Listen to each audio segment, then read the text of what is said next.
అవును, జరిగిన వాటిలో ఈ సృష్టికి సంబంధించినటువంటి పాఠాలలో ఈ 6 దినములు సృష్టి ఉంది కదా, దేవుడు విశ్రమించినటువంటి 7వ దినంతో సహా ఏవైనా సందేహాలు ఉన్నట్లయితే తెలియచేయవలసింది మనం చేస్తున్నాం. లాస్ట్ సాటర్డేకి మనకు దేవుడు ఉన్నాడా అనేటువంటి అంశం వరకు పూర్తయింది. ఇక ఆ తదుపరి సృష్టి గురించే మనం చెప్పుకున్నాం. ఈ సృష్టికి సంబంధించినటువంటి పాఠాలలో ఏవైనా సందేహాలు ఉన్నట్లయితే అడగవలసిందిగా మనం చేస్తున్నాం.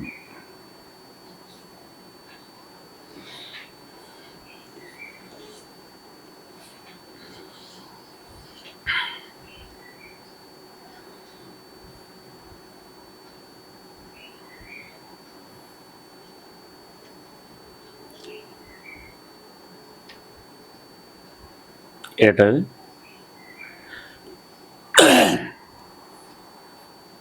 19 మమ్మీ. ఓకే, వాటిని ఏంటి వివరించుకుందామా ఎట్లా?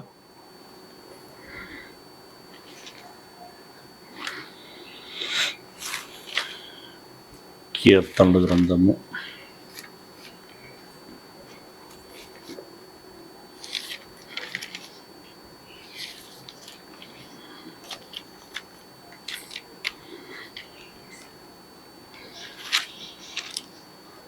19వ అధ్యాయం.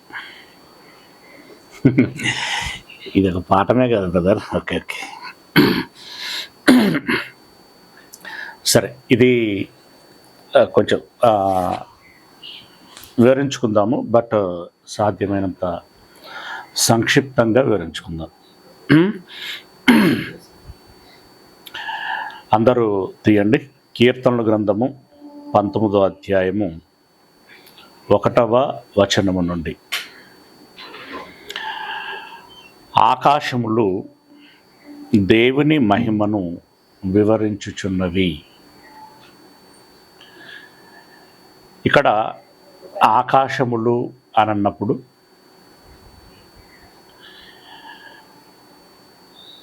పరలోకపు సంబంధించినటువంటి ఆకాశము, భూలోకమునకు సంబంధించినటువంటి ఆకాశము, పాతాళ లోకమునకు సంబంధించినటువంటి ఆకాశము. అయితే వాస్తవానికి ఈ సందర్భంలో ఈ 3 లోకాలకు సంబంధించినటువంటి ఆకాశాలను గురించి ప్రస్తావన చేయటం లేదు. మరి దేనిని గురించి ప్రస్తావన చేస్తున్నాడు? మొట్టమొదటగా మనం గుర్తుంచుకోవాల్సినటువంటి విషయం ఏంటంటే, భూమి నుండి ఆ చివరిలో ఉన్నటువంటి నీటి అంచు వరకు అదంతా కూడా సువిశాలమైనటువంటి ప్రదేశం. దానికి దేవుడు ఆకాశము అని పేరు పెట్టాడు. అయితే ఈ ఆకాశము అనేటువంటి ఈ సుదీర్ఘమైనటువంటి వైశాల్యములో దేవుడు కొన్ని అంచెలను ఏర్పాటు చేశాడు. ఏంటి ఆ అంచెలు అనంటే, భూమి నుండి సర్టెన్ హైట్ వరకు వెళితే, అంటే ఇంచుమించు ఒక 20 కిలోమీటర్లు. ఆ 20 కిలోమీటర్లకి పైబడి వెళితే మనకు ఆక్సిజన్ లభించదు. అంటే భూమి మీద నుండి కొంత మేరకు మాత్రమే ఆక్సిజను లభించేటువంటి స్థలము ఉంటుంది. ఇక ఆ పైన ఓజోన్ అనేటువంటి ఒక ఆవరణము ఉంటుంది, ఓజోను పొర. ఈ ఓజోను పొర ఏం చేస్తుందంటే, ఇది 3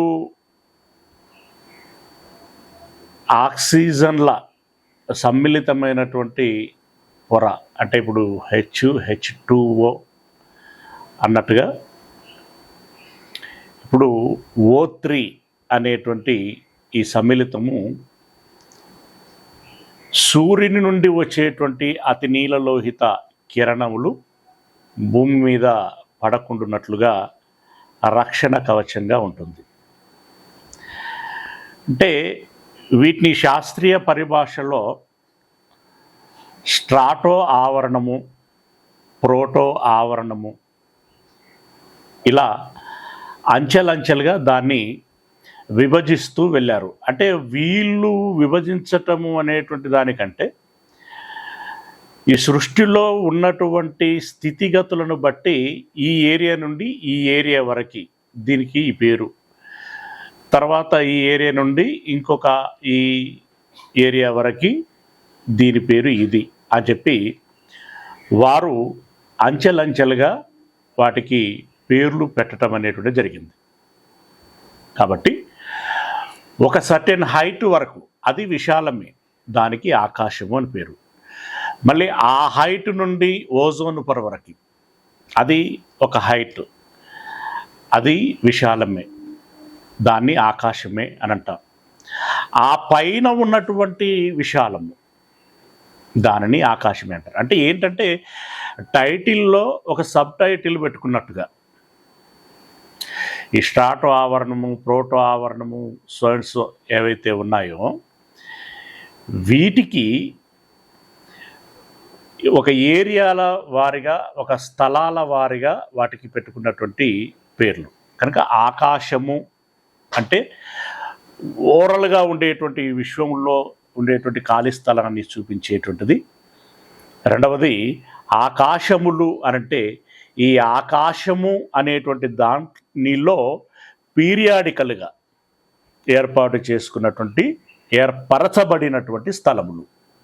ఓకే, చెప్పుకున్నాం కదా, ఆక్సిజన్ లభించే స్థలం వరకు ఒకటి, ఆక్సిజన్ నుండి ఈ ఓజోన్ పొర వరకు మరొకటి, ఈ ఓజోన్ పొర నుండి పైకి ఇంకొకటి, ఇంకా ఆ పైన ఎలా ఎలా ఉన్నాయి అనేటువంటిది ఇంకా శాస్త్రవేత్తల పరిశోధనలకు కూడా అందలేదు. అలా ఎన్ని విభిన్నమైనటువంటి వాతావరణ పరిస్థితులు కలిగినటువంటి స్థలాలు లేదా ఏరియా ఉంటుందో వాటిని మనము ఆకాశములు అని మాట్లాడుకోవచ్చు.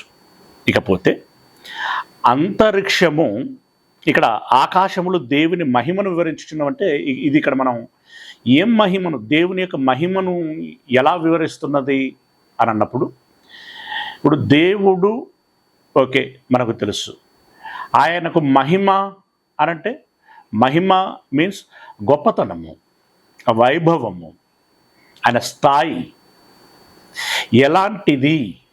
ఇప్పుడు ఆయనకున్న శక్తి అనొచ్చు, లేకుంటే సామర్థ్యము అనొచ్చు, జ్ఞానము అనొచ్చు, ప్రజ్ఞ అనొచ్చు, వివేకము అనొచ్చు, ఇలాంటి పర్యాయ పదాలు ఇవన్నీ కూడా ఏమంటే ఇవన్నీ రంగరించి కలిపితే వచ్చేటువంటి అత్యుత్తమమైనటువంటి పదము ఏది అనంటే మహిమ.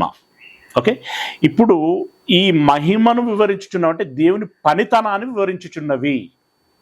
ఈ ఆకాశములు దేవుని పనితనాన్ని వివరించుచున్నవి. ఇప్పుడు ఏంటి, భూమికి పైన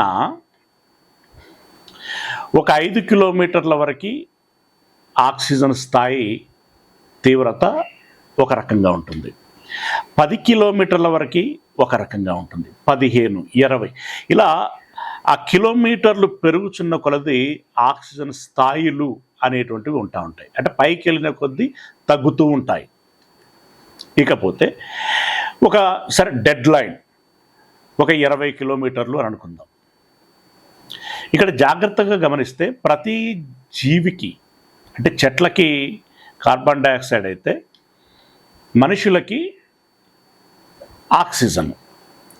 ఈ జీవులకి కూడా, ఈ జీవులన్నిటికీ కావలసినటువంటి ఆక్సిజను పరిపూర్ణముగా మనకు భూమి మీద లభిస్తూ ఉంటుంది. అంటే 100% అని మాట్లాడుకోవచ్చు. రైట్. ఇక పైకి వెళ్ళిన కొలది కొంత పర్సంటేజ్ తగ్గుతూ ఉంటుంది. అయితే ఇది ఒక స్థాయి వరకే ఉంటున్నది కదా, సర్టెన్ మ్యాక్సిమం 20 కిలోమీటర్స్ అనుకున్నాం కదా. ఈ 20 కిలోమీటర్స్ వరకే ఎందుకు ఉంటున్నది?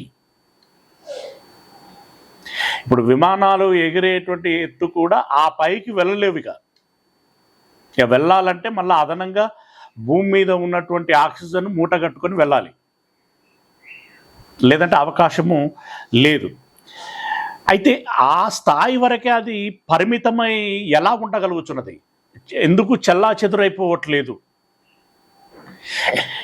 మొత్తమే భూమి మీద నుండి ఆక్సిజన్ లేకుండా వెళ్ళిపోయి అది ఎక్కడెక్కడో తిరిగిపోయి అసలు భూమి మీద మనుషులు పీల్చుకోవటానికి ఆక్సిజన్ లేకుండా ఎందుకు అది పట్టి ఉంచుతున్నది?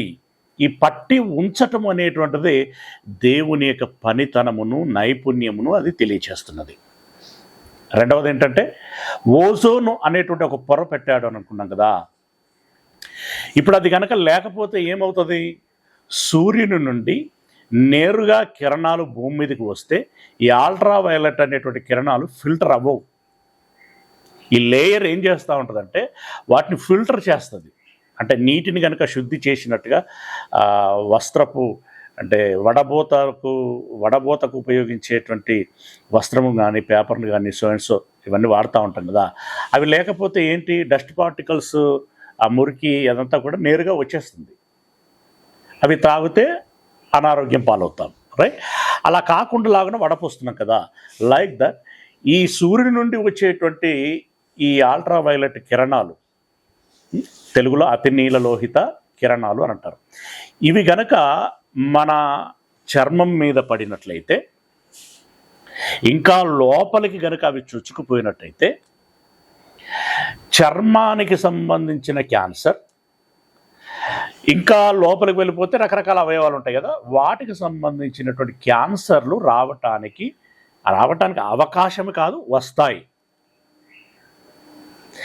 గనుక ఆ ప్రమాదము ఉండకుండులాగున ఈ ఓజోన్ అనేటువంటి ఒక పొరని దేవుడు దట్టంగా చుట్టూతా ఏర్పాటు చేశాడు. అది అలాగే ఉన్నది రింగుగా. మరి పలచబడుచున్నది అని అంటే ఎవరు పలచబడజేస్తున్నారు దాన్ని? అంటే మనుషులు పారిశ్రామిక అభివృద్ధి పేరట, ప్రయాణ సరళత పేరట రకరకాల మోటార్లు వాడటం, ఆ మోటార్లకి ఇంధనాలు వాడటం, ఆ ఇంధనముల నుండి వెలువడేటువంటి ఈ బొగ్గు పులుసు వాయువు, ఇంకా రకరకాలైనటువంటి వాయువులు ఏవైతే ఉంటాయో అవి తేలికగా ఉంటాయి. అవి ఆకాశంలోనికి ఆవిరై పోయి అక్కడ ఉన్నటువంటి O3 లేయర్ ఏదైతే ఉందో దానిని, అంటే ఆ O3 లేయర్నే మనం ఇందాక చెప్పుకున్నటువంటి ఆ ఫిల్టర్ పొర అంటున్నాం కదా. రైట్. అక్కడికి వెళ్ళి ఆ వాయువులని డిస్టర్బ్ చేస్తున్నది. అంటే O3ని డిస్టర్బ్ చేస్తున్నది. డిస్టర్బ్ చేయటం మూలంగా అక్కడ అది చెల్లాచెదురైపోయి పలుచగా ఏర్పడుచున్నది. ఆ పలుచని పొరలో నుండే ఈ అతినీలలోహిత కిరణాలు భూమి మీదికి వచ్చి భూ వాతావరణములో అతిస్పందనలను ఏర్పాటు చేస్తున్నది. అతిస్పందనలు అనడం కంటే ఎప్పుడు ఎలా స్పందిస్తుందో తెలియనటువంటి పరిస్థితి ఏర్పడుచున్నది. తద్మూలంగా వాతావరణాలలో అవి ఎండలు కావచ్చు, ముఖ్యంగా ఎండల మీద ఎక్కువ ఎఫెక్ట్ పడుతుంది. వేడి రెండవది వర్షాలు, ఇక చలి. ఇవి స్థాయికి మించి లిమిట్ని క్రాస్ అయ్యి అవి స్పందిస్తూ ఉంటాయి. అలా కాకుండులాగున దేవుడు ఓజోను పొరని ఏర్పాటు చేశాడు. అదెంత గొప్ప విషయం! దానిలో ఎంత పనితనం ఉన్నది, ఎంత నైపుణ్యం ఉన్నది! ఇలా ఆకాశములో ఉండేటువంటి పనితనం, వీటిని మనం సూక్ష్మంగా చూస్తున్నప్పుడు, గమనిస్తున్నప్పుడు, అధ్యయనం చేస్తున్నప్పుడు అది మనకి కొన్ని పాఠాలను నేర్పిస్తూ ఉంటుంది దేవుని యొక్క పనితనమును గురించి. రైట్? అదే ఇక్కడ రాయబడినటువంటి మొదటి మాట, దేవుని మహిమను వివరించుచున్నవి. ఇక అంతరిక్షము ఆయన చేతి పనిని ప్రచురపరుచుచున్నది. అదే మనం యిర్మీయా గ్రంథము 10వ అధ్యాయము 12వ వచనంలో చదువుకున్నాం. ఆకాశములు ఆయన జ్ఞానమును తెలియచేస్తున్నాయి, భూమి ఆయన బలమును తెలియచేస్తున్నది. అలాగే ఇంకా మిగిలినటువంటి అంటే ఒక గాలిని గురించి, నీటిని గురించి అక్కడ ప్రస్తావన చేస్తాడు. వాటన్నిటిలో కూడా ఆయన ప్రజ్ఞ ఏంటి తెలియచేస్తున్నది, ఆయన సామర్థ్యం ఏంటో తెలియచేస్తున్నది అని అంటుంటాడు. అంటే అంతరిక్షము ఆయన చేతి పనిని ప్రచురపరుచుచున్నది. ప్రచురము అనంటే తెలియచేయటం, ఒక విధంగా పాఠము చెప్పటం అని అనమాట. ఏం పాఠం చెప్పుచున్నది?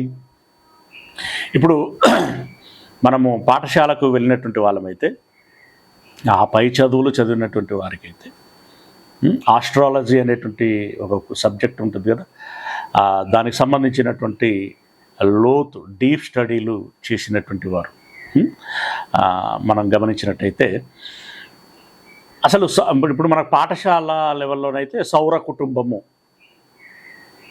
అసలు ఏంటండి? ప్రారంభ దినంలో చెప్పాను, లేకుంటే దేవుడు ఉన్నాడు అనేటువంటి పాఠంలో చెప్పినట్టున్నాను. ఏంటది? సూర్యుడు ఈ కోట్ల సంవత్సరాలుగా మండుచునే ఉన్నాడు కదా, దానికి ఇంధనం ఇన్పుట్ ఎలా వస్తున్నది? మండటం. దాని ఉపరితలములో 6000 డిగ్రీల సెంటీగ్రేడ్ల ఉష్ణోగ్రత, దాని లోపల 20,000 డిగ్రీల సెంటీగ్రేడ్ల ఉష్ణోగ్రత. అలా అది నిత్యము మండుచునే ఉన్నది. మండుచున్నటువంటి దాని నుండి ఏ మేరకి, ఎంత మేరకి భూమికి చేరాలో అంతే డిస్టెన్స్లో సూర్యునికి భూమిని పెట్టాడు. దానికి దగ్గరగా వెళ్ళకూడదు, దానికి దూరంగా జరగకూడదు. ఒక కక్ష ఏర్పాటు చేశాడు. ఆ కక్ష గుండానే భూమి చక్కగా తన చుట్టూ తాను తిరగాలి.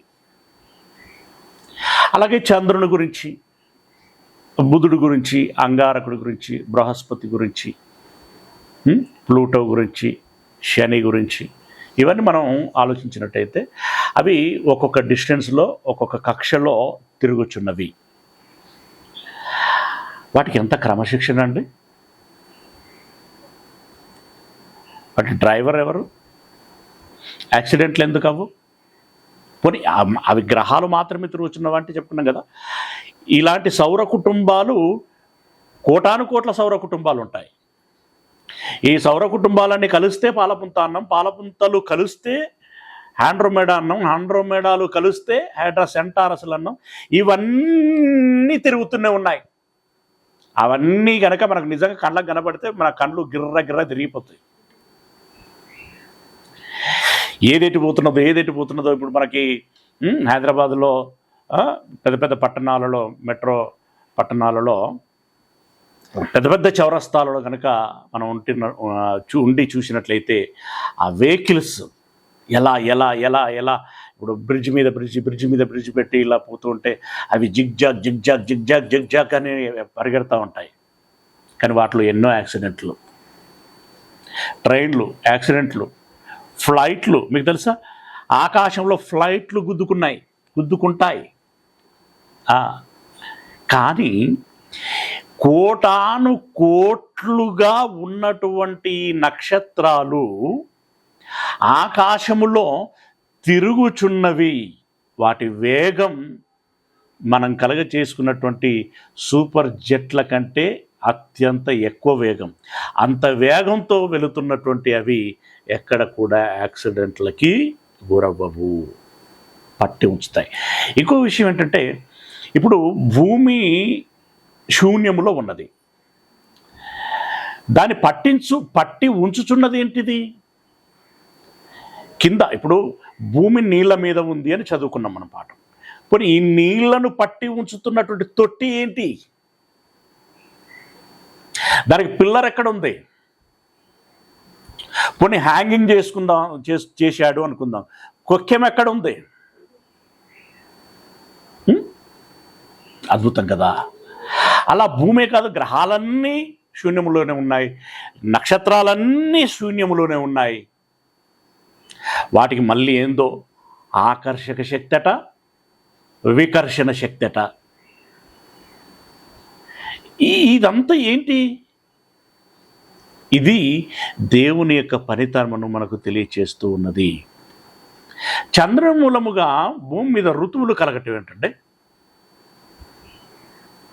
ఈ పౌర్ణమి అమావాస్యలు ఏర్పడటం ఏంటండి, ఈ పౌర్ణమి అమావాస్యలలో సముద్రంలో ఆటుపోట్లు చోటు చేసుకోవటం ఏంటంటే,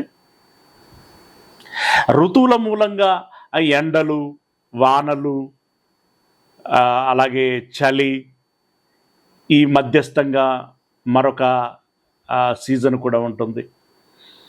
ఈ సీజన్లన్నీ ఎలా వస్తున్నాయి? కార్తులేంది? సంవత్సరానికి 24 కార్తులు, కార్తికి 15 రోజులు. 15 రోజులు కొన్ని నక్షత్రాల సమూహము ఒక్కొక్క ప్రభావం చూపుతూ ఉంటుంది. ఇది వ్యవసాయం చేసేటువంటి వారికి బాగా అబ్జర్వేషన్ ఉంటుంది. రోహిణి, కార్తీ అన్నాం అనుకోండి, విపరీతమైనటువంటి ఎండలు. అలాంటి ఎండల్లో కొన్ని కర్రలు పగిలిపోతూ ఉంటాయి, పట్టాలు సాగిపోతూ ఉంటాయి, ఐరన్ రాడ్లు సాగిపోతూ ఉంటాయి. ఏమండి, కొన్ని అకారణంగా కాలిపోతూ ఉంటాయి. అకారణం అంటే ఇదే కారణం. మనకు మామూలుగా మనం ఏదన్నా ఇది షార్ట్ సర్క్యూట్ అయిందా, ఎవరైనా అగిబుల్ల గీకేశారా, ఇట్లా అని అనుకుంటూ ఉంటాం. ఇదేముండదు, ఉన్నట్టుండి మండిపోతుంది. అది అంటే టెంపరేచర్ ఎక్కువైపోయి మండిపోతూ ఉంటుంది, అంత టెంపరేచర్. రోహిణి, కార్తీ వచ్చేసరికి ఎండలు కాస్తూ ఉంటాయి, అదే సమయంలో వడగండ్ల వర్షాలు కురుస్తూ ఉంటాయి. అంటే ఎప్పుడు వాతావరణం ఎలా ఉంటుందో తెలియదు. ఆ రోహిణి తర్వాత ఆరుద్ర, మంచి వర్షాలు పడుతూ ఉంటాయి, రైతులు విత్తనాలు వేస్తూ ఉంటారు. పుష్యమి, ఈ సీజన్లలో ఎక్కువగా వర్షాలు జల్లుల రూపంలో పడుతూ ఉంటాయి. మఘ, గట్టి వాన పడుతుంది. ఇలా ఈ కార్తలు వెళ్ళిపోయి ఇంకొక కార్త వచ్చేసరికి చలికాలం ప్రారంభమైపోతుంది. ఇది ఒక సిస్టమేటిక్గా ఏర్పాటు చేసినటువంటి ఒక ప్రక్రియ. అంతే. ఎందుకంటే మనం ఆరుబయట ఎండాకాలంలో ఆకాశం వైపు తలెత్తి చూసినప్పుడు, ఆ నక్షత్రాలను గమనిస్తున్నప్పుడు, మనం ఏదో ఊర్లలో మాట్లాడుకుంటాం కదా, గోరుకొయ్యలు, 3 చుక్కలు, మంచం కోళ్ళు, పిల్లల కోడి, ఇంకే చాలా పేర్లు చెప్తూ ఉంటారు, మూల చుక్క. ఇవన్నీ చూడండి, వాటి విధానాలలో ఆ కక్షలలో పరిగెడుతూ ఉన్నాయి. అవి అలా సమూహాలుగా జతలుగా వెళ్ళిపోతూ ఉన్నాయి. అలా భూమి మీద వాటి ప్రభావాన్ని చూపిస్తూ ఉన్నాయి. అన్నింటికంటే మిన్నగా ఆ వాటిలో నుండి వచ్చేటువంటి కాంతి, what a wonder, what a lighting, దాన్ని చూసే కదా ఇంటీరియర్గా మనం వాటిని డెకరేట్ చేసుకోవడానికి ప్రయత్నం చేస్తూ ఉంటాం. అవి ఆకర్షణీయంగా కనపడటమే కాదు, వాటి పనితనాన్ని కూడా చూపిస్తున్నాయి, వాటి ప్రభావాన్ని చూపిస్తూ ఉన్నాయి. అలా అంతరిక్షము దేవుడి యొక్క చేతి పనిని తెలియచేస్తూ ఉన్నది. ఇంకా డీప్లోనికి వెళ్ళాలంటే చెప్పుకున్నాం కదా, అసలు భూమిని కలుగజేశాడు, అందులో ఎన్నెన్ని మెటీరియల్లు పెట్టాడు, మనం ఆ రోజు మాట్లాడుకున్నాం కదా. మరి ఇవే మెటీరియల్లు బుధుడి మీద ఉండవు, డిఫరెంట్గా ఉంటాయి. ఎన్ని గ్రహాలు అయితే ఉన్నాయో ఆ గ్రహాలకు ఒక్కొక్క గ్రహంలో ఒక్కొక్క రకమైనటువంటి మెటీరియల్స్ ఉంటాయి. ఒక్కొక్క గ్రహం ఒక్కొక్క రకమైనటువంటి కలర్లో ఉంటుంది. ఓకేనా? ఇలా దాని అంతటిని ఆలోచించినప్పుడు అంతరిక్షము ఆయన చేతి పనిని ప్రచురపరుచున్నది. పగటికి పగలు బోధ చేయుచున్నది. అంటే ఈరోజు ఉన్నటువంటి వాతావరణం రేపు ఉండదు. ఏమండి? రేపు ఉన్నటువంటి వాతావరణం మరుసటి దినము ఉండదు.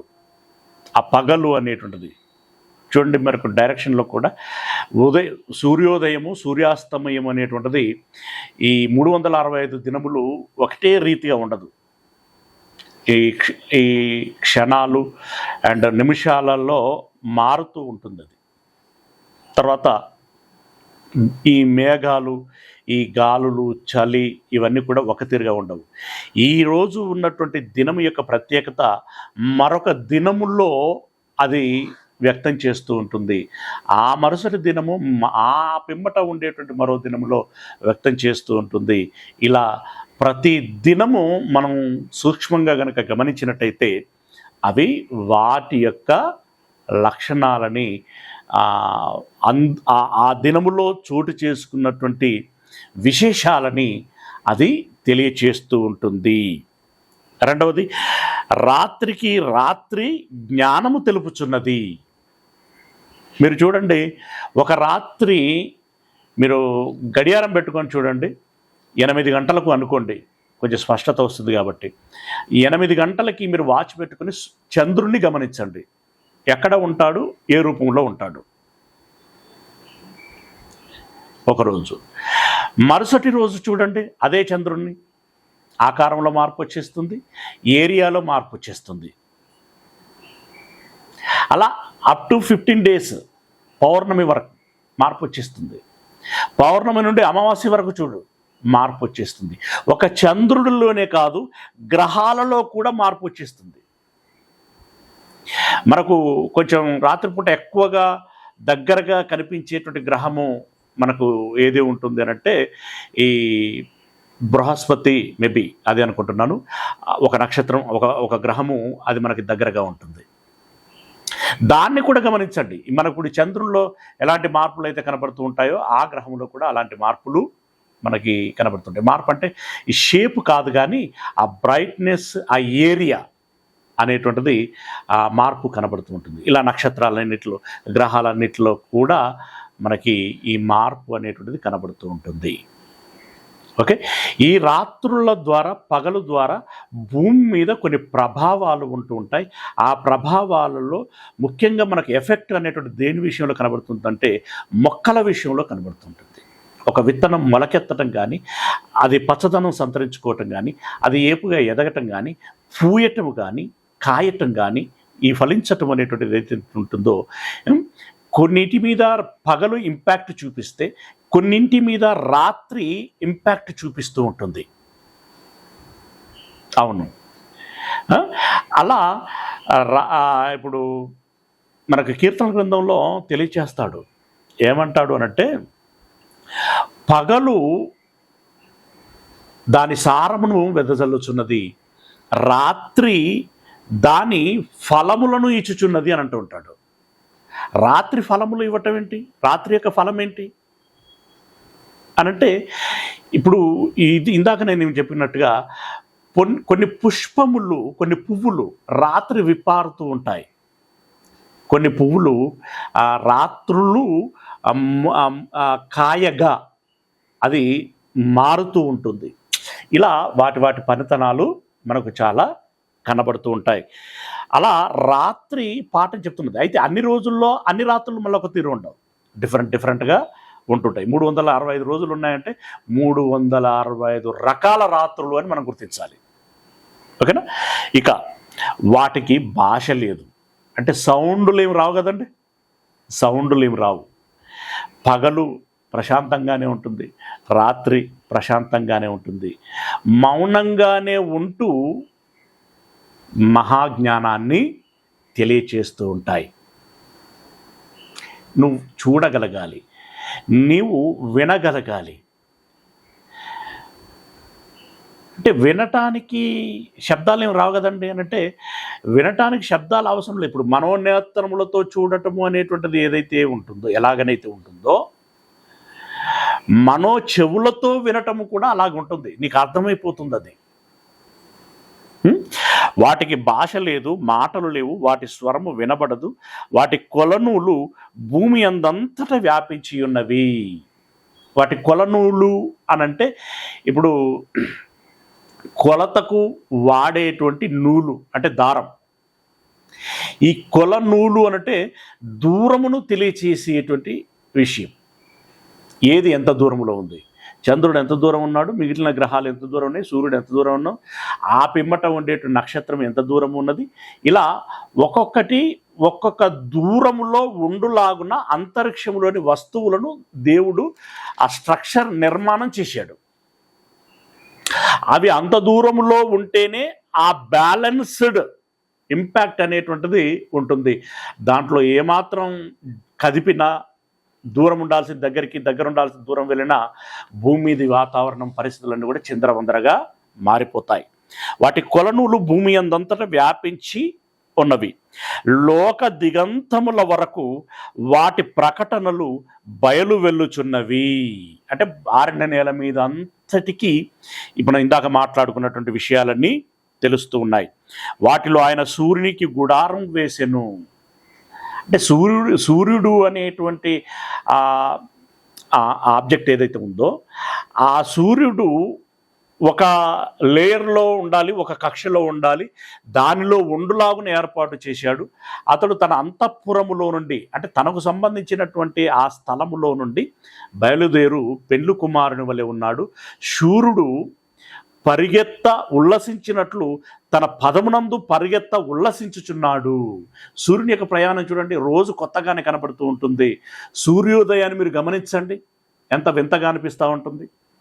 అలా ఒక్కొక్క రోజు ఒక్కొక్క విశేషము వింత సూర్యునిలో, ఉదయంలో కానివ్వండి, అస్తమయంలో కానివ్వండి, అది మనకు కనబడుతూ ఉంటుంది. ఏ రోజు కూడా జబ్బు పట్టినట్టుగా, అనారోగ్యం పాలైనట్టుగా, అది బలహీనపడినట్టుగా, ఆగిపోయినట్టుగా, ఈరోజు సూర్యుడు అనారోగ్య కారణాలను బట్టి ఉదయించలేకపోయాడు, మరుసటి దినమునకి తాను కోలుకుంటే ఉదయించేటువంటి అవకాశం ఉంటుంది. ఇలాంటి విషయాలు ఏమైనా ఉంటాయి మనకి? ఉండవు. ప్రతి దినము పరిగెడుతూ ఉన్నాడు. అతడు ఆకాశమున ఈ దిక్కు నుండి బయలుదేరి ఆ దిక్కు వరకు దాని చుట్టూ తిరుగుచున్నాడు. అంటే దానికి నియమించబడినటువంటి కక్ష ఏదైతే ఉన్నదో దాని చుట్టూ తిరుగుచున్నాడు. అతని వేడిమికి మరుగైనది ఏదియూ లేదు. అంటే సూర్యుని యొక్క వేడికి, సూర్యుని నుండి వచ్చేటువంటి వేడి ఏదైతే ఉంటుందో అది భూమి ఉపరితలం మీద ప్రతి వస్తువు మీద ప్రభావం చూపిస్తుంది. భూమి అంతర్భాగములోనికి కూడా తన ప్రభావాన్ని చూపిస్తూ ఉంటుంది. ఇలా ఇక్కడ ఈ వచనాలను వివరించటం జరిగింది. యెహోవా నియమించిన ధర్మశాస్త్రం యథార్థమైనది, అది ప్రాణము తెప్పరిల్లజేయును. యెహోవా శాసనము నమ్మదగినది, అది బుద్ధిహీనులకు జ్ఞానము పుట్టించును. అంటే ఇప్పుడు ఈ 6 వచనాల వరకు ఉన్నటువంటి దేవుని యొక్క పనితనాన్ని మనం అర్థం చేసుకోగలిగితే దేవుని మహిమ ఎంత గొప్పది అనేటువంటిది అర్థమవుతుంది.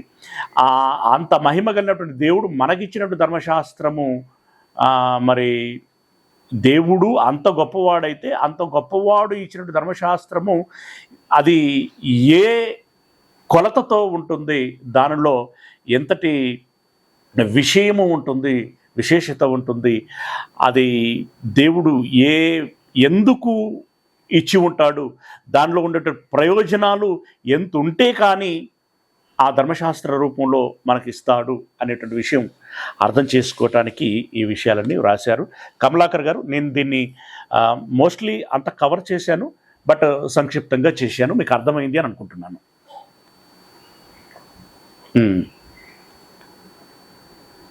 అవును, దేవుని మహిమ. దేవుని మహిమ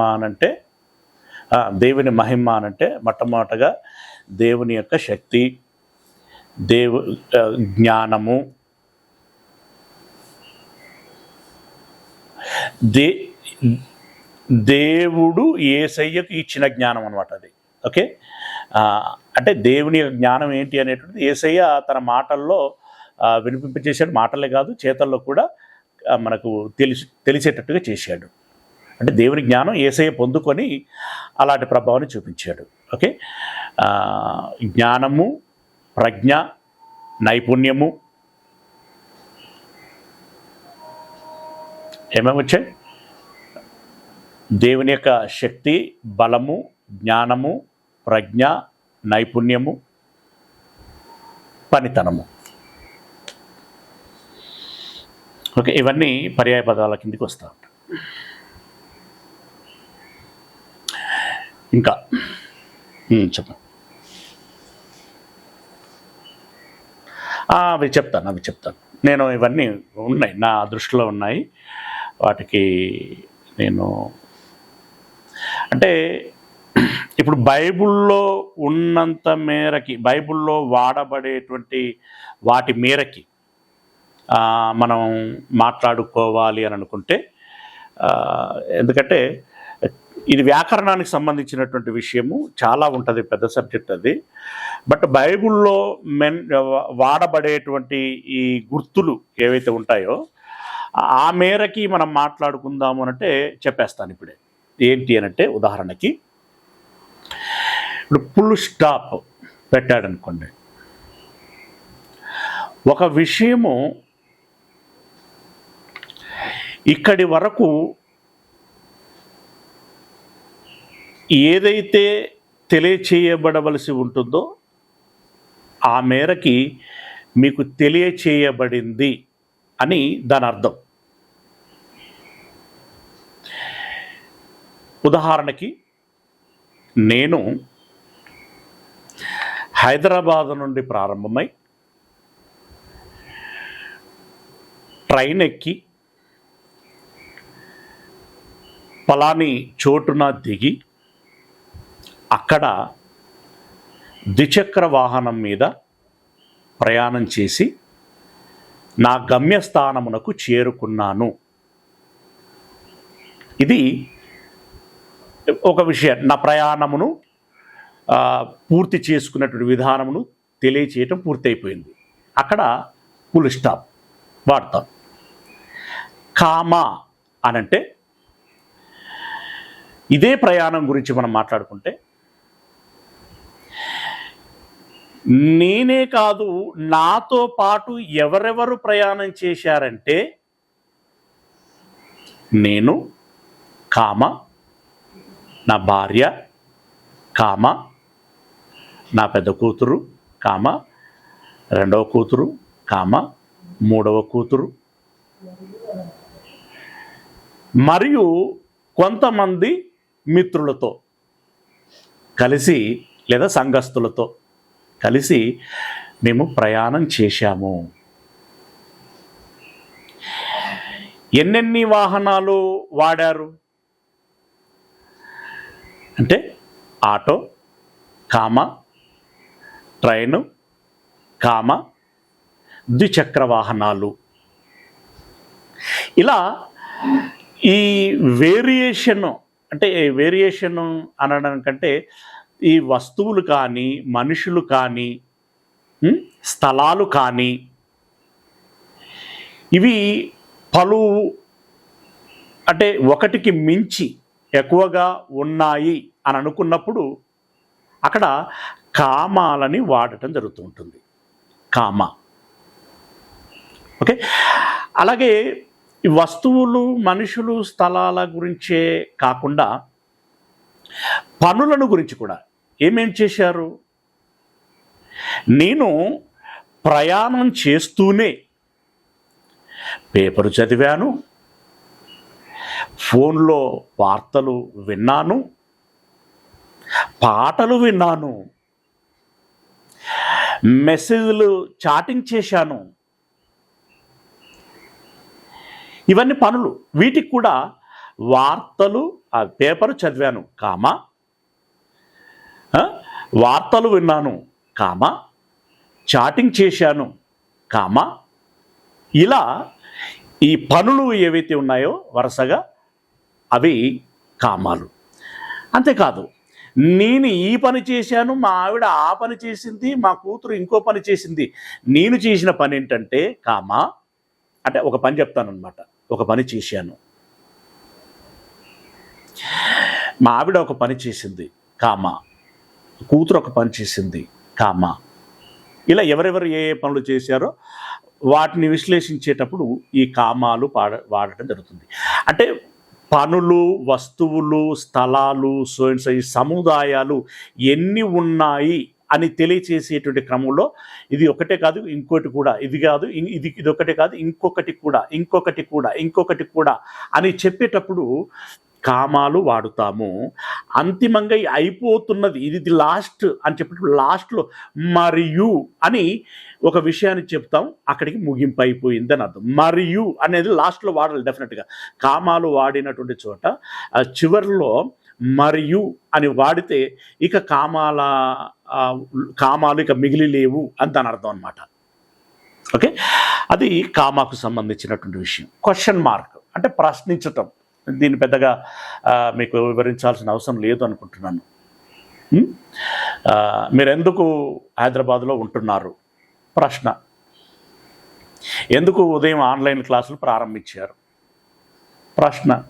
అంటే దానికి కారణాలు తెలుసుకోవాలని సంధించేటువంటి కారణాలు తెలుసుకోవటానికి ఉద్దేశించి అడిగేటువంటివి ఏవైతే ఉంటాయో, మాట్లాడేటువంటి విషయం ఏదైతే ఉంటుందో అది ప్రశ్నగా మనం అర్థం చేసుకోవాలి. ఇక ఎక్స్క్లమేషన్ అంటే మనం ఇది తెలుగులో ఆశ్చర్యార్థకము అని అంటాం. ఈ ఆశ్చర్యార్థకం అంటే ఇక్కడ నిలువుగా ఒక గీత గీసి కింద ఒక డాట్ ఉంటుంది, దానిని ఎక్స్క్లమేషన్ అంటాం. అది ఆశ్చర్యార్థకం. అదేంటి, ఇంతమంది ఒక వాహనంలో ప్రయాణం చేశారా, ఎలా సాధ్యమైంది అని వ్యక్తం చేయటం. అప్పుడే నిద్రలేచేసావా, ఒరే నువ్వు ఇప్పుడు నిద్రలేచావంటే నాకు ఆశ్చర్యం వేస్తున్నది, అవునా? ఇలా మనకు ఆశ్చర్యాన్ని కలగచేసేటువంటి విషయం ఏదైతే ఉంటుందో దాన్ని ఆ విషయాన్ని తెలియచేసిన తర్వాత ఈ గుర్తు వాడటం జరుగుతుంది. అది ఆశ్చర్యార్థకము అని మనం గమనించాల్సి ఉంటుంది. అలాగే కోలన్ అంటే 2 చుక్కలు వాడతారు చూడండి, చుక్క కింద చుక్క, చుక్క కింద చుక్క. అది వాడినప్పుడు దాని అర్థం ఏంటంటే ఈ ముందు ఉన్నటువంటి పదానికి తగినటువంటి వివరణ ఇస్తున్నాము అని దాని అర్థం. ముందు ఉన్నటువంటి పదానికి సరి అయినటువంటి వివరణ ఇస్తున్నాము అని దాని అర్థం. ఓకేనా, రైట్. అలాగే బ్రాకెట్ అనేటువంటిది మీకు తెలిసిందే. బ్రాకెట్ ఎప్పుడు పెడతా ఉంటారంటే మామూలు బైబిల్లో బ్రాకెట్లు ఉంటాయి, కానీ అక్కడ వాళ్ళు పెట్టేటువంటి విధానము నాకు ఎందుకో సరిగ్గా అనిపించలేదు. బట్ బ్రాకెట్ ఉద్దేశం ఏంటి అని అంటే, ఇప్పుడు ఒక పదం చెబుతాం, ఈ పదము అందరికీ అర్థం కాదు, దీన్ని వాడుకలో ఇంకో రకంగా కూడా వాడుతారు అని అన్నప్పుడు ఈ గ్రాంథికంగా ఉండటం కోసం ఒక పదం రాసి బ్రాకెట్లో వాడుక భాషలో ఏముంటుందో ఆ పదాన్ని రాస్తారు. అంటే దాని అర్థం ఏంటంటే ఈ పక్కన ఉన్నటువంటి పదానికి ఇదిగో ఇలా కూడా వాడుకుంటాము, వాడుతారు అని తెలియచేయటం. అది పదాల విషయంలో కావచ్చు, కొన్ని సందర్భాలలో ఇక స్థలాల పేర్లు వస్తాయి. ఇప్పుడు మేము హైదరాబాద్ నుండి న్యూఢిల్లీ వరకు అనేక ప్రదేశాలను చూస్తూ వెళ్ళాం. ఇప్పుడు అనేక అంటే జనరల్గా క్వశ్చన్ వచ్చేస్తుంది, అనేక అంటే ఏ పట్టణాలు వీళ్ళు చూసుంటారు. మళ్ళీ ఆ సంశయం రాకుండా ఉండడం కోసం ఏంటంటే బ్రాకెట్ పెట్టి ఆ అనేక స్థలాలు ఏమైతే ఉంటాయో వాటి పేర్లు వ్రాయటం జరుగుతూ ఉంటుంది. ఇవి ఆ బ్రాకెట్ల యొక్క ఉద్దేశాలు. ఓకేనా? ఇక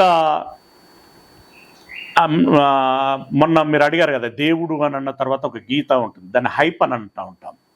హైపన్ అది దేవుడు, యేసయ్య, పరిశుద్ధాత్ముడు లేదా భక్తుడు, ఇంకెవరైనా కానీ వాళ్ళ పేర్లు వాళ్ళ స్థాయిలను అక్కడ మెన్షన్ చేసిన తర్వాత ఈ హైపన్ ఇచ్చి విషయం చెప్తున్నాడంటే ఆ విషయాన్ని ఆ సంబంధిత వ్యక్తి మాట్లాడుతున్నాడు, తాను తెలియచేస్తున్నాడు అని దాని అర్థం.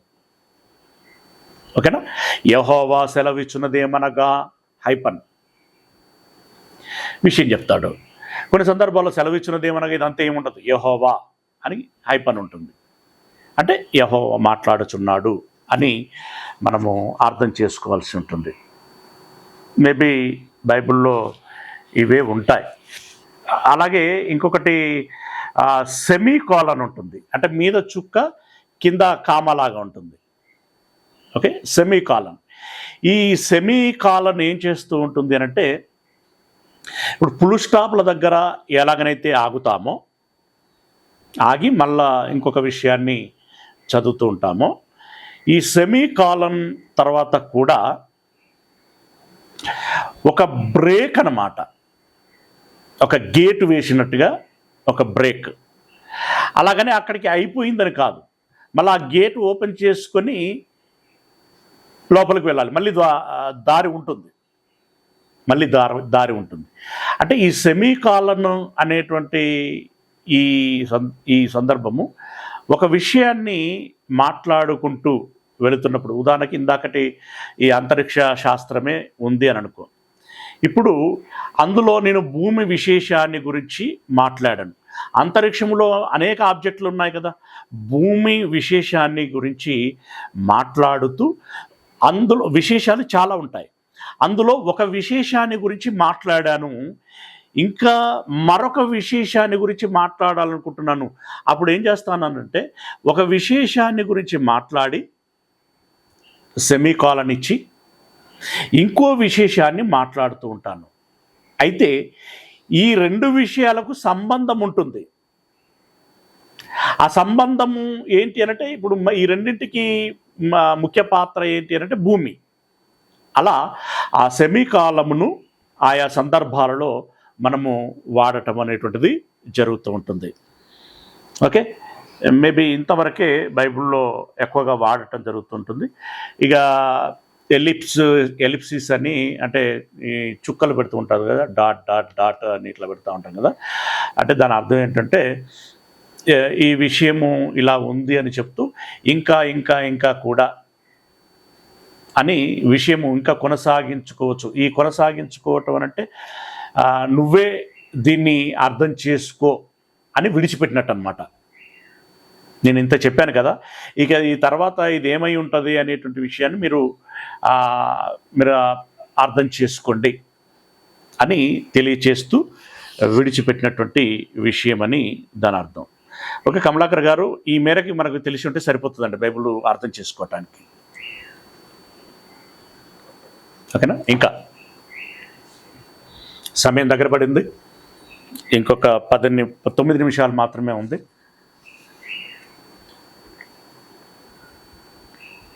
రాజు గారు వందనాలు.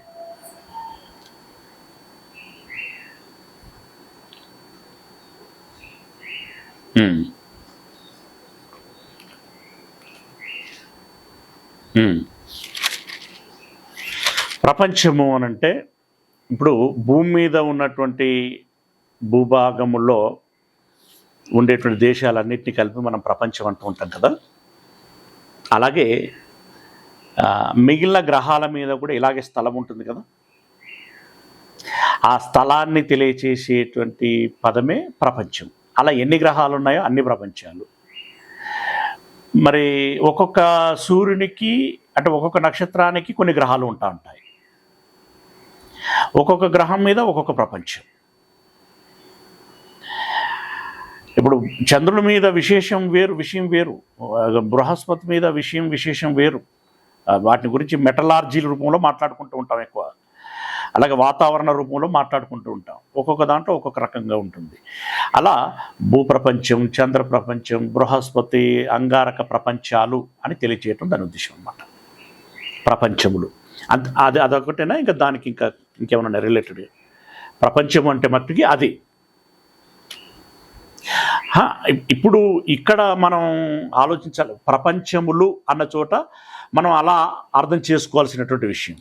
అయితే ఇప్పుడు ఆయన తన బలము చేత భూమిని సృష్టించను, తన జ్ఞానము చేత ప్రపంచమును స్థాపించాను అంటే దాని అర్థం ఇక్కడ అర్థం చేసుకోవాల్సింది ఏంటంటే, అందుకే ఇక్కడ చూసావా మనకు ఇందాక మనం కామాల పులు స్టాపులు అన్నామే. ఇప్పుడు ఆయన తన బలము చేత భూమిని సృష్టించాను, కామ అంటే ఇక అయిపోలేదు.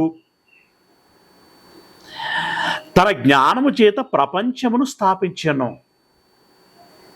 అంటే భూమిని కలగచేసి భూమి ఉపరితలం మీద అనేకమైనటువంటి విశేషాలతోటి నింపాడు లేదా తయారు చేశాడు అని భూప్రపంచమును గురించి మాత్రమే మాట్లాడుతున్నాడు. ఇక్కడ అక్కడికి పులి స్టాప్ పెట్టేశాడు. తర్వాత ఎక్కడికి వెళ్ళాడు? నీళ్ళ దగ్గరికి వెళ్ళాడు. నీళ్ళ దగ్గరికి వెళ్ళాడు కాబట్టి మధ్యలో పులి స్టాప్ పెట్టాడు అనమాట. అది అలా అంటే ఇక్కడ భూప్రపంచమును ఈ సందర్భంలో భూప్రపంచమును గురించి మాట్లాడుతున్నాడు రాజు. ఓకేనా? రైట్. ఇంకా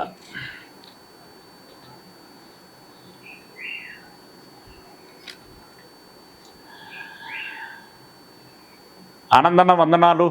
ఇంకేమైనా మాట్లాడతారా?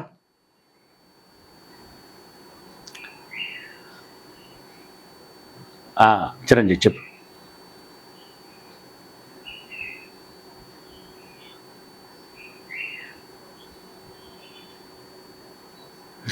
అంటే ఒక నిమిషం. ఇప్పుడు ఇక్కడ దేవుని ఆత్మ అనేటువంటి పదము వాడబడుతున్నటువంటి సందర్భాన్ని బట్టి దాని అర్థం మారుతూ ఉంటుంది. ఒక పదానికి మీకు జనరల్గా తెలిసినటువంటిది ఒక పదం ఏ ఏరియాలో వాడుతున్నాం, ఏ సందర్భంలో వాడుతున్నాం అనేటువంటి దాన్ని బట్టి దాని అర్థం మారిపోతూ ఉంటుంది. అలాగే దేవుని ఆత్మ, దేవుడైన ఆత్మ సాధారణంగా సర్వసాధారణంగా మాట్లాడవలసిన విధానం ఏంటంటే దేవుడైన ఆత్మ అంటే దేవుణ్ణే తెలియచేసేటువంటి విషయం. దేవుని ఆత్మ అంటే దేవునికి సంబంధించిన, బిలాంగ్స్ టు గాడ్. పరిశుద్ధాత్ముడు ఎవరయ్యానంటే దేవునికి సంబంధించిన వాడాయన అని తెలియచేసేటువంటి విధానంలో పరిశుద్ధాత్మను ఉద్దేశించి దేవుని ఆత్మ అని పలు సందర్భాలలో వాడడం జరిగింది. ఇది ఇన్ జనరల్గా ఉండేటువంటి విషయం. రైట్. ఇది కాకుండా నీ దగ్గర ఇంకా నా ప్రశ్న ఉంటే దాన్ని కంప్లీట్ చేయి.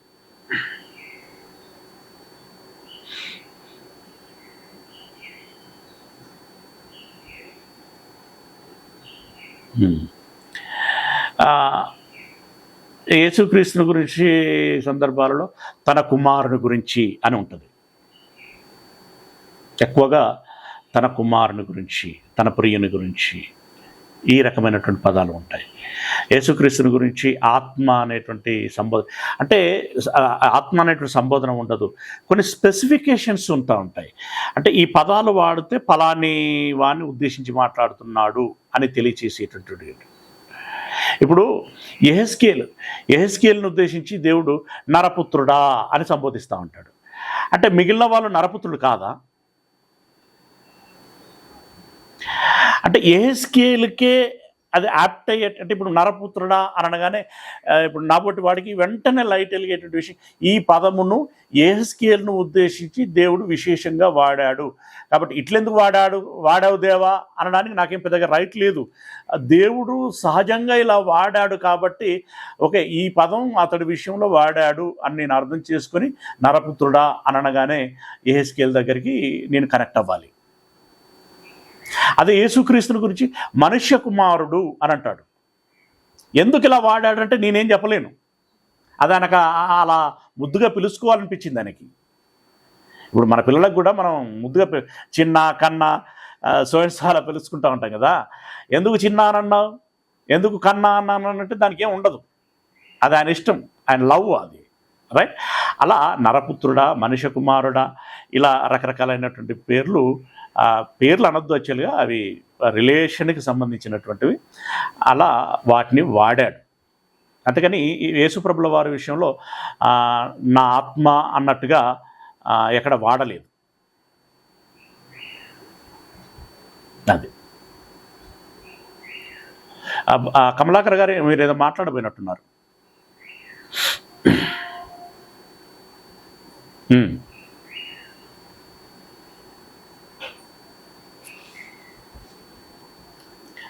బైబిల్ శైలి అంటే నాకు పూర్తిగా చెప్పండి, అర్థం కాదు. వ్రాయబడిన విధానం అంటున్నారా? ఎట్లా వ్రాయబడినటువంటి విధానము గురించి మోస్ట్లీ మనకి బైబిల్ ఎలా వ్రాయబడింది అనేటువంటి పాఠం మనం ఇప్పుడు మొన్ననే చెప్పుకున్నాం. ఏంటి,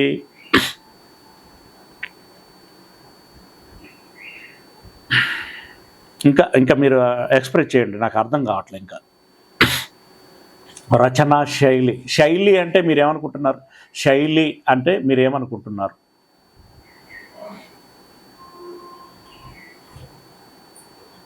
ఓ ఓ ఓకే ఓకే, రైట్ రైట్, అర్థమైంది ఉంది.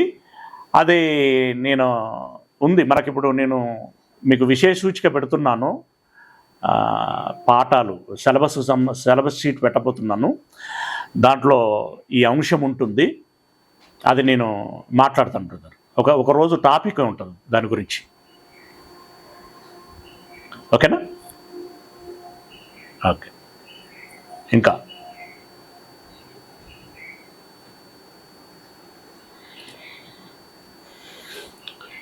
ఓకే, మోస్ట్లీ టైం అయిపోయింది. నిన్నటి దినమున సహోదరుడు నరసింహులు గారు, మేబీ ఆయన నిన్నటి దినమున లైవ్లోకి రాలేదు కాబట్టి, ఎందుకు రాలేదబ్బా అని చెప్పి నేను అతనికి ఫోన్ చేశాను. ఆ కారణం చెప్పాడు. కారణం చెబుతూనే తానొక మాట నాకు చెప్పాడు. అన్న, రేపటి దినపు ఉదయకాల సమయంలో నేను ప్రస్తావన చేసినటువంటి టచ్ స్క్రీన్ టీవీ గురించి 2 మాటలు మాట్లాడదాం అనుకుంటున్నా అని చెప్పేసి అని అన్నారు. నరసింహులు గారు షార్ట్ అండ్ స్వీట్గా, సూటిగా మీరు చెప్పదలుచుకున్న విషయం తక్కువ సమయంలో చెప్పడానికి ప్రయత్నం చేయండి.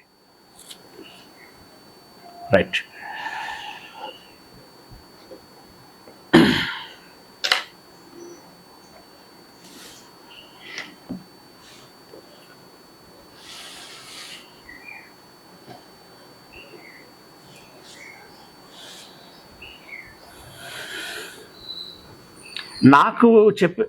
నాకు కాదు, నీ సహచరులకి చెప్పు. రైట్.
ఇప్పుడు ఇక్కడ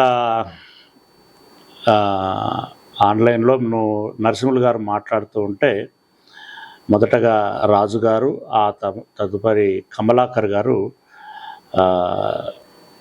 ఈ తంబ్ ఇంప్రెషన్ని పెట్టడం జరిగింది.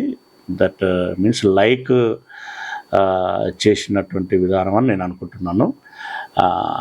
అది దేని గురించి మీరు లైక్ కొట్టారో చెప్తే బాగుంటుంది. అంటే ఈరోజు జరుగుతున్న ప్రోగ్రాం గురించి మీరు లైక్ కొట్టారా, లేకపోతే తమ్ముడు నరసింహులు మాట్లాడిన దాని గురించి లైక్ కొట్టారా? మీ అభిప్రాయాన్ని తెలియచేయండి. రాజు గారు మొదటగా.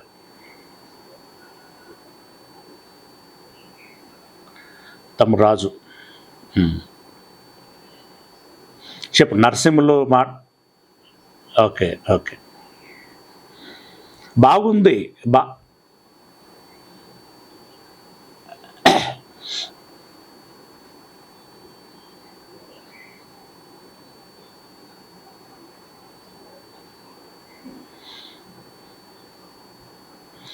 ఇప్పుడు మీకు అంటే ఈ విషయం తమ్ముడు చెప్పదలుచుకున్నటువంటి విషయము, దాన్ని కొంచెం నేను యాడ్ చేస్తున్నది ఏంటంటే, ఇప్పుడు చిన్నపాటి స్క్రీను బటన్లతో కూడినటువంటి ఫోన్ ఒకటి ఉంటుంది, అందులో కూడా వీడియో ప్లే అవుతుంది. బట్ ఆ స్క్రీన్ సైజు చాలా చిన్నది. దాంట్లో మనం అనుకున్న పిక్చర్ క్వాలిటీ కానీ సైజు కానీ తెచ్చుకోలేము. దాని నుండి మనం కాన్సన్ట్రేషన్ చేసి సమాచారాన్ని తీసుకున్న దానికంటే ఈ పెద్ద సైజులో ఉండేటువంటి స్క్రీన్ ఫోను ఏదైతే ఉంటుందో దాంట్లో మనం చూడగానే ఆ బొమ్మ లేదా దృశ్యం, ఆ వీడియో కావచ్చు, ఒక వస్తువు కావచ్చు, ఇమేజ్ కావచ్చు, అది చూడగానే ఒక స్పష్టత, ఒక తేటదనము అనేటువంటిది మనకు ఆ వేరియేషన్ తెలుస్తూ ఉంటుంది. మళ్ళీ ఈ ఫోన్ నుండి ల్యాప్టాప్కి వచ్చేసరికి ఇంకా క్లారిటీ పెరిగిపోతూ ఉంటుంది. అంటే ప్రతి సూక్ష్మంగా అందులో ఉన్నటువంటి ప్రతి సూక్ష్మ విషయాన్ని కూడా గమనించడానికి అవకాశం ఉంటుంది. ఇక ల్యాప్టాప్ నుండి మరి ఆ పాటి టీవీ సైజులోనికి వచ్చేసరికి దాని క్వాలిటీ పెరిగిపోతుంది. దాని యొక్క అది చూడగానే మనం అబ్జర్వ్ చేసేటువంటి, ఆ ఫీడ్ చేసుకునేటువంటి నాణ్యత పెరిగిపోతుంది. అది అడ్వాంటేజ్. అయితే దానికి మనం చేయగలమా లేదా అని చూసుకొని చేయగలిగేటువంటి అవకాశం ఉంది అని అనుకుంటే చెయ్యి కలిపితే అందరికీ సులభతరంగా ఉంటుంది కనుక ఆ రకంగా చేద్దాము అని అనుకుంటే స్వచ్ఛందంగానే దీని విషయంలో బలవంతం ఏం లేదు. ఎందుకంటే నేను నిర్ణయించుకున్నది ఏంటంటే నాకున్నటువంటి ఎక్విప్మెంట్ మేరకి, నాకున్నటువంటి సోర్స్ మేరకి నేను నా ప్రయత్నం చేస్తూ ముందుకు వెళ్ళాలి అనేటువంటి ఉద్దేశంతో ప్రారంభించాను. బట్ మరి ఇది ఇంకా నాణ్యత అనేటువంటిది పెంపొందించుకోవాలి, నాణ్యత పెంచుకోవాలి. అది మనకు ఉపయోగపడుతుంది, మనకే కాదు రాబోయేటువంటి తరాల వారికి కూడా ఇదొక జ్ఞాన నిధిగా మరి ఎప్పుడు ఉండిపోయేటువంటి అవకాశం ఉంటుంది కనుక అది అవసరము అని అనుకుంటే దాని విషయంలో మనం ప్రయత్నం చేస్తే బాగుంటుంది. ఓకే, కమలాకర్ గారు ఒక్క నిమిషం, కమలాకర్ గారిని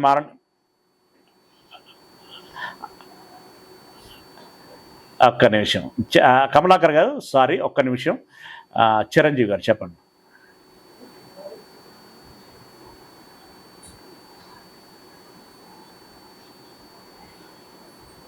అవునవును. ఎప్పుడైనా మనం మాట్లాడడం పూర్తవ్వగానే మ్యూట్లోనికి వెళ్ళాలి. లేకుంటే ఏమవుతుందంటే మీ ఇంటి దగ్గర ఉన్న శబ్దాలు plus me audio speaker on ఉండటం, మిగతా వాళ్ళది ఆన్ ఉండటం మూలంగా ఒక రకమైన హమ్మింగ్ వస్తూ ఉంటుంది. అవి రాకుండా ఉండాలి అని అంటే మ్యూట్లో ఉండాలి. కమలాకర్ గారు చెప్పండి, మీరు కూడా లైక్ కొట్టినట్టున్నారు.